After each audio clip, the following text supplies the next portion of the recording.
ನಮಸ್ತೆ ಮಾ. ನಮಸ್ತೆ. ತಾವು ಕೊಪ್ಪಳ ಜಾತ್ರೆಗೆ ಎಲ್ಲಿಂದ ಬಂದಿದ್ದೀರಿ?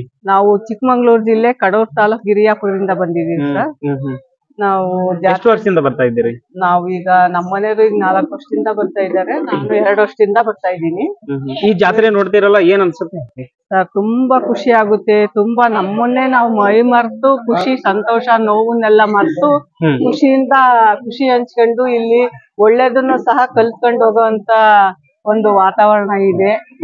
ಆದ್ರಿಂದ ನನಗೆ ತುಂಬಾ ಖುಷಿ ಆಗುತ್ತೆ. ಭಕ್ತಿಯಿಂದ ಮತ್ತೆ ಗವಿಸಿದ್ದೇಶ್ವರ ಅಪ್ಪಾಜಿಯವರ ಆಶೀರ್ವಾದನು ನಮಗೆ ಒಳ್ಳೇದಾಗಿದೆ ಬಂದೋದ್ಮೇಲೆ ಇಲ್ಲಿ.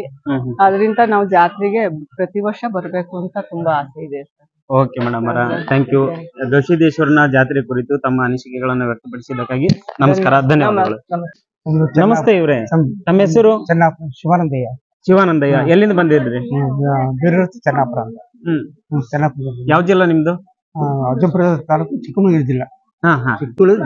ಚಿಕ್ಕಮಂಗ್ಳೂರು ಜಿಲ್ಲೆಯಿಂದ ಬಂದಿದ್ದೀರಿ. ಓಕೆ, ಹೇಳಿ, ಗವಿಸಿದ್ದೇಶ್ವರ ಜಾತ್ರೆ ಬಗ್ಗೆ ಏನ್ ಹೇಳ್ತೀರಿ? ಜಾತ್ರೆ ನಮ್ಗೆ ತುಂಬಾ ಈ ವರ್ಷದಿಂದ ನಾವು ಬಂದಿರೋದು. ಅಜಯನ ಆಶ್ರಮ ಇವತ್ತು ನಮ್ಗೆ ಕೃಪೆ ಸೇರಿತ್ತೆ. ನಾವು ಸುಗಮ ಸಂಗೀತ, ಹಾಡುಗಳು, ಭಜನೆ ಎಲ್ಲ ಆಡಿದ್ವಿ. ನಮ್ಗೆಲ್ಲ ಇಷ್ಟ ಆಯ್ತು. ಒಳ್ಳೆ ಈ ಜನಸಾಗರ ನೋಡಿದ್ಮೇಲೆ ಏನ್ ಅನ್ಸುತ್ತೆ? ನಮ್ಗೆ ಪೂರ್ತಿ ಒಂಥರ ಆನಂದ ಒಟ್ಟು ಎಲ್ಲ ಸರ್ವಸಕ್ತರು ಸಿಕ್ಕಲ್ಲ. ಓಕೆ ಓಕೆ, ಥ್ಯಾಂಕ್ ಯು, ನಮಸ್ಕಾರ. ನಮಸ್ತೆ ಸರ್. ನಮಸ್ತೆ ಸರ್. ಗುರುಜಿ, ತಮ್ಮ ಹೆಸರು? ನಮ್ಮ ಹೆಸರು ಶಿವನಾಗ ಹಿರೇಮಠ ಅಂತ ಹೇಳಿ. ಈ ಗವಿಸಿದ್ದೇಶ್ವರ ಜಾತ್ರೆ ಕುರಿತು ಒಂಚೂರು ಏನಾರ ನಮ್ಮ ಚಾನಲ್ಗೆ ಹೇಳಿಕ್ಕೆ?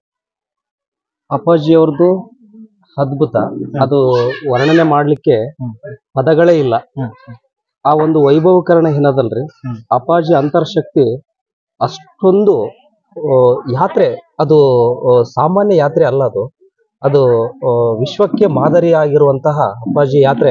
ನಾವೆಲ್ಲ ನೋಡಿ ಸಂಭ್ರಮಿಸಿ ಅದರ ಆನಂದವನ್ನ ಅನುಭೂತಿ ಮಾಡೋದೊಂದೇ ನಮ್ಮ ಕೆಲಸ.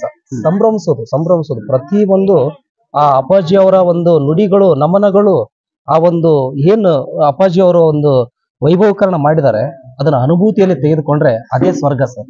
ಓಕೆ ಸರ್, ಥ್ಯಾಂಕ್ ಯು, ನಮಸ್ಕಾರ.